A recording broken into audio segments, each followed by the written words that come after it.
Welcome to the Tim Booker Book Sharing channel. Like, subscribe, and hit the notification bell so you don't miss our updates. Let's explore the world of books together. Today in this reading session, I want to share with you Dying Every Day by American classical scholar James Romm. This book also has a subtitle, Seneca at the Court of Nero. Who is Seneca? We'll get to that in a moment, but first, let's take a look at the intriguing keywords in this book title, philosopher and power. In our usual impression, philosophers and powerful figures are two contrasting images. When we think of philosophers, we might envision rationality, calmness, depth, and a detachment from the mundane. We may even assume that philosophers maintain a certain distance from the worldly affairs in their spiritual pursuits. On the other hand, when it comes to powerful figures, we might think of ambitious, strategic, and decisive individuals who, in necessary moments, wouldn't hesitate to trample on morality. So, the question arises, is Dying Every Day telling the story of how a philosopher and a powerful figure interact? The answer is no.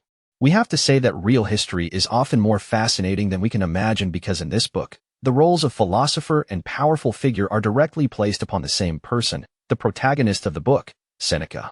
Who is Seneca? He was once a prominent political figure in the early Roman Empire, reaching the pinnacle of the imperial power hierarchy. At the same time, he belonged to a philosophical school called Stoicism, which emphasizes rationality and values morality. Seneca is one of the most representative philosophers of this school. It's safe to say that this tension is dialed up to the max. But that's not all.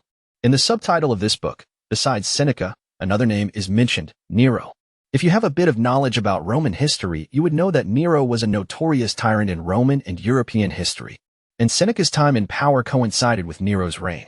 So, Seneca's situation almost has all the extreme elements, a philosopher with lofty moral ideals, holding immense worldly power, and at the same time, navigating a highly treacherous political environment. In other words, Seneca must simultaneously face the call of moral conscience, the temptation of power and wealth, and considerations for personal safety. He needs to make choices and balance these three aspects. For us, Seneca's case can help us understand a crucial question.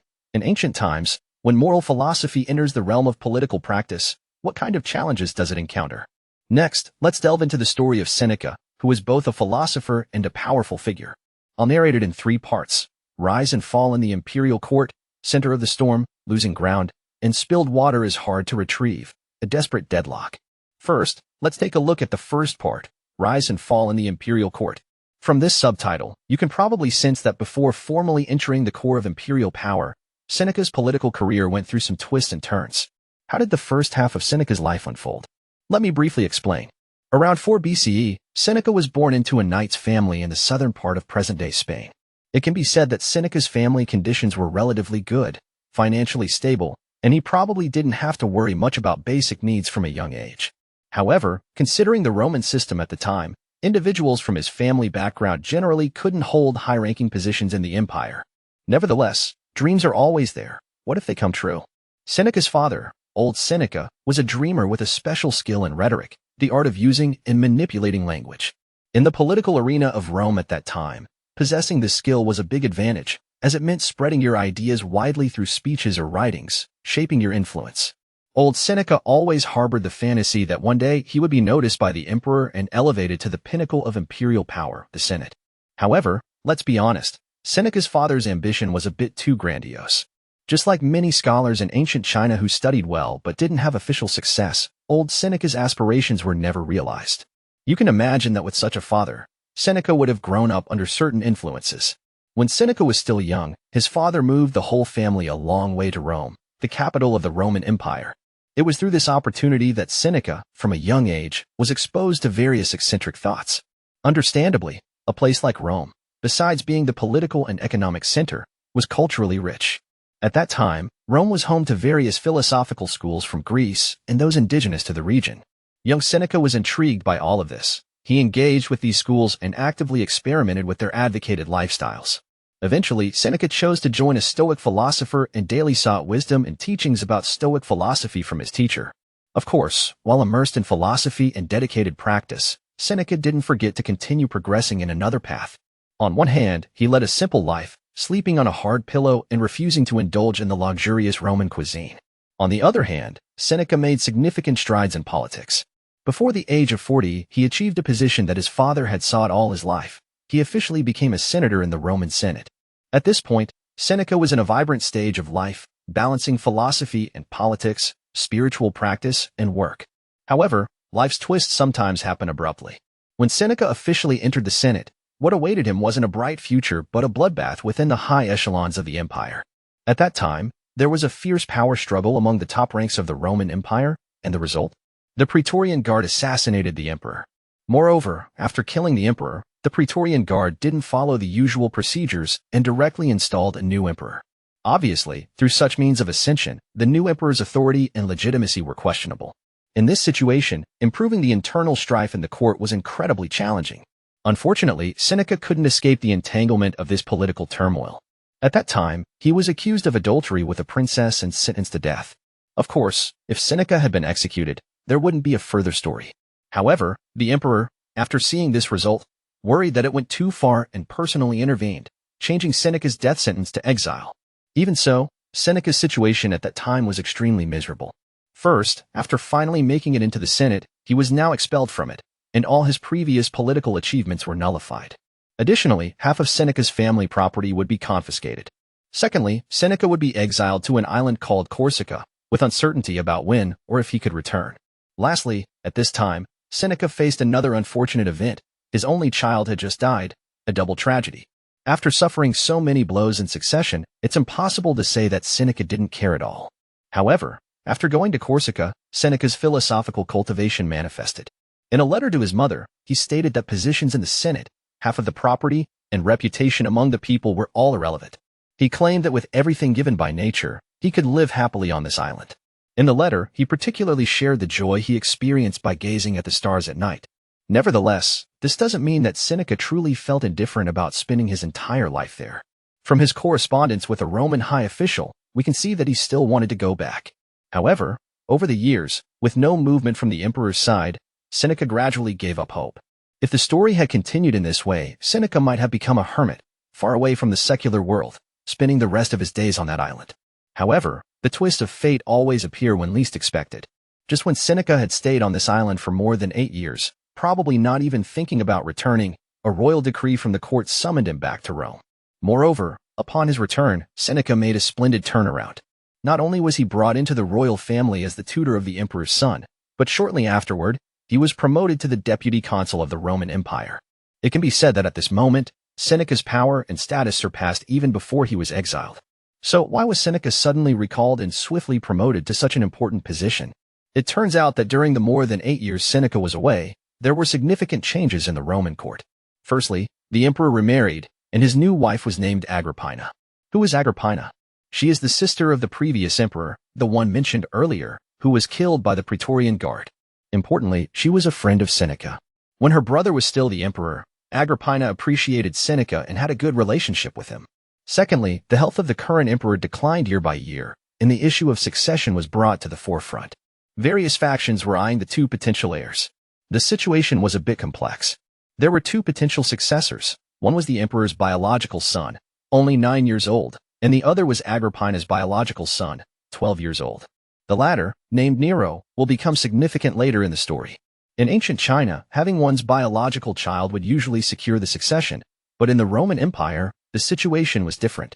There was no strict primogeniture, and adoptions were not uncommon. Agrippina had some advantages in this matter. The current emperor's legitimacy was questioned as he was chosen by the Praetorian Guard, whereas Agrippina had a pure bloodline, and her father was a Roman hero, enhancing her prestige. Additionally, Nero had the age advantage. To summarize, Nero had a competitive edge. However, at this moment, the emperor was still alive, and the succession was not an immediate concern. Agrippina needed to prepare for Nero's future and eliminate potential threats. In her preparations, she thought of someone: Seneca. Agrippina remembered Seneca, her old acquaintance, an outstanding orator and writer. Seneca could help nurture Nero's skills needed for ruling the empire. Moreover, Seneca was a respected moral philosopher, and having him as Nero's tutor would enhance Nero's political reputation. The fact that Seneca had been in exile for over 8 years played in her favor. So, Seneca became the ideal candidate to be Nero's tutor. Against this background, Seneca returned to Rome and started teaching Nero. Interestingly, Nero had lost his father at a young age, and Seneca, who had lost his own son before, hadn't had a child since. This shared loss contributed to the deep bond between Seneca and Nero over the next few years. Meanwhile, Agrippina, being a shrewd political strategist, was making her moves. She promoted a military officer named Burrus to the position of Praetorian prefect. With Agrippina's careful planning, Nero smoothly succeeded to the throne. On the night of the old emperor's death, the Praetorian Guard, under Burrus' control, secured the information. The next day, Nero, supported by the Praetorian Guard, entered the Senate, completing the transfer of power. Nero was only 16 years old at this time. Seneca, having played a crucial role in Nero's rise to power, now faced a delicate situation. In the inauguration speech he drafted for Nero, Seneca promised that Nero would not abuse his power, and he would restore the dignity of the Senate. However, events took an unexpected turn. Agrippina, now the mother of the emperor, started purging her political enemies. Seneca found himself in a difficult position. Fortunately, Burrus, who was also promoted by Agrippina, shared Seneca's views. They joined forces to prevent Agrippina from extending her purge. Seneca and Burrus, who were not initially aligned, built trust during this time. Together, they tutored Nero, keeping a close eye on Agrippina to prevent her from posing a threat to Nero's rule. Despite their efforts, Agrippina's aggression continued. Seneca wrote an essay titled On Clemency to subtly teach Nero and reassure the Senate. The essay portrayed Nero as a merciful ruler. Seneca was trying to guide Nero while appeasing the Senate, emphasizing that he could still restrain Nero. However, Nero's madness did not stop. Eventually, he killed Agrippina. The situation became even more complicated when Nero decided to eliminate his mother, who wanted to control him. Seneca, who had been trying to guide Nero on the right path, found himself in a difficult position. When Nero sought help to eliminate Agrippina, Seneca and Burrus were awakened in the middle of the night. Faced with the shocking news, they had no good options. Seneca, not willing to actively participate in the act, pushed the responsibility onto Burrus, and Burrus, in turn, shifted the blame elsewhere. In this critical moment, Nero's two highest advisors did not choose to be loyal to him. They did not stop Nero from seeking assistance from others to carry out the act. In essence, Agrippina, the woman who supported Nero's rise to power, was killed with the involvement, whether direct or indirect, of Nero, Seneca, and Burrus. Although Seneca and Burrus did not willingly become Nero's accomplices, their actions essentially aligned with Nero at this crucial moment. After committing such an outrageous act, Nero summoned Seneca and assigned him a disgusting task. What was the task? Nero demanded that Seneca help him cover up the incident by drafting a defense statement. Seneca reluctantly carried out this task. Firstly, he helped Nero conceal the facts, distorting the incident into a suicide following Agrippina's failed coup, portraying Nero as a pure victim. Secondly, he had to carefully craft Nero's tone, blaming Agrippina while expressing Nero's apparent sorrow over the loss of his mother. It must be said that what Seneca did was morally indefensible, and the facts were too obvious to be obscured by clever words. Consequently, when the defense statement Seneca wrote became public, he faced severe criticism. However, despite the condemnation, the Senate eventually succumbed and expressed support for Nero. At this point, one senator, also a Stoic like Seneca, refused to support Nero and left the session. Nero was well aware of the enormity of his actions, and he felt fear. According to the book, he possessed a cruel yet cowardly character. After expressing support in the Senate, Nero delayed his return to Rome, staying away for 3 months. However, upon his return, Nero became even more unrestrained.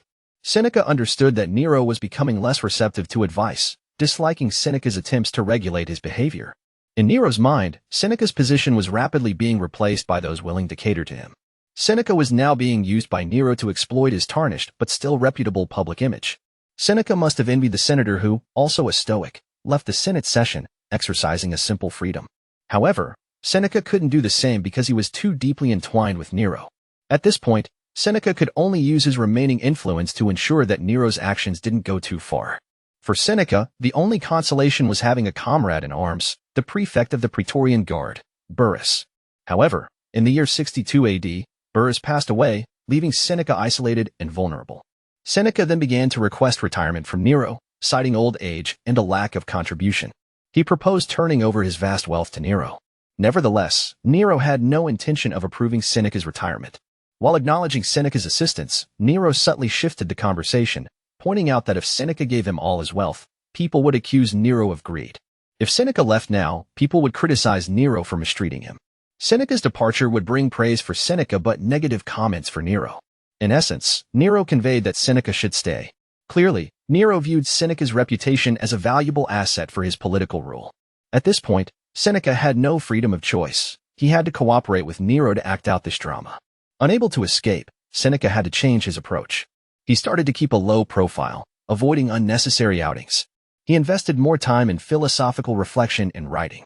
Seneca reflected on his morality, comparing it to a patient with skin injuries that never healed but eventually stopped spreading. He expressed in letters to friends that he pointed out the right path to others, discovering it himself very late, already exhausted by wandering off course. Apart from moral reflection, Seneca also contemplated death. He considered death a great philosophical challenge, the ultimate test of character and principles. He mentioned Socrates and Cato, two individuals in Western history who faced death with equanimity. The book suggests that Seneca saw in them his last chance to join these philosophical luminaries. His death might ultimately redeem his complex and imperfect life. From Seneca's continuous contemplation of death, it can be inferred that he had realized his precarious situation. After all, if Nero could kill his brother and mother, what difference did it make to him to kill one more teacher? Ultimately, the discreet Seneca could not escape Nero's lethal intent. The catalyst for Seneca's demise was a plot against Nero in Rome.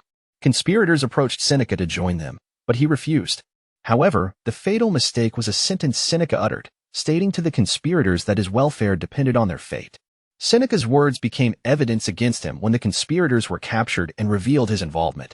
Under Nero's pressure, Seneca chose suicide. In Seneca's final moments, he hosted friends at his villa outside Rome. Upon learning that Seneca's death was imminent, friends couldn't help but weep. Seneca first comforted them, then cut his own arm with a knife, consumed poison, and entered a steam-filled bath. Ultimately, Seneca perished from suffocation in the bath. It's worth noting that in his final moments, Seneca poured some bathwater on the ground, stating it was a libation to the gods, expressing gratitude for their deliverance. This scene easily brings to mind the death of Socrates, as Plato described, where Socrates bid farewell to the world in a similar manner. Here, I've shared the key content of Dying Every Day with you. After hearing Seneca's story, I wonder what evaluation you would give him? In history, the assessments of Seneca are extremely polarized. Critics believe he was a hypocrite, aiding tyranny and using his literary skills to whitewash wrongdoing, deceiving the world for fame. Admirers, on the other hand, see him as morally upright, doing his best to rectify the actions of a tyrant. When he realized he couldn't influence the court, he chose to withdraw and continued profound philosophical reflections, staying true to his mission. Those who have benefited from Seneca's philosophical thoughts are more inclined to believe the latter. The preface of the book mentions a janitor in his 50s from Eastern Europe at Columbia University who, inspired by Seneca's writings, earned a degree through hard work. He believes Seneca is far from a deceiver, and Seneca's words inspired him to pursue this rigorous path. However, from the perspective of the book's author, Seneca crafted a perfect image in his own writings.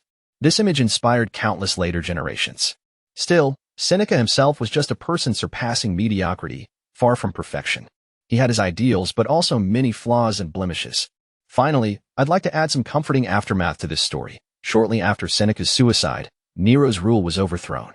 About 100 years after Seneca's death, a man named Marcus Aurelius ascended to the throne of the Roman Empire.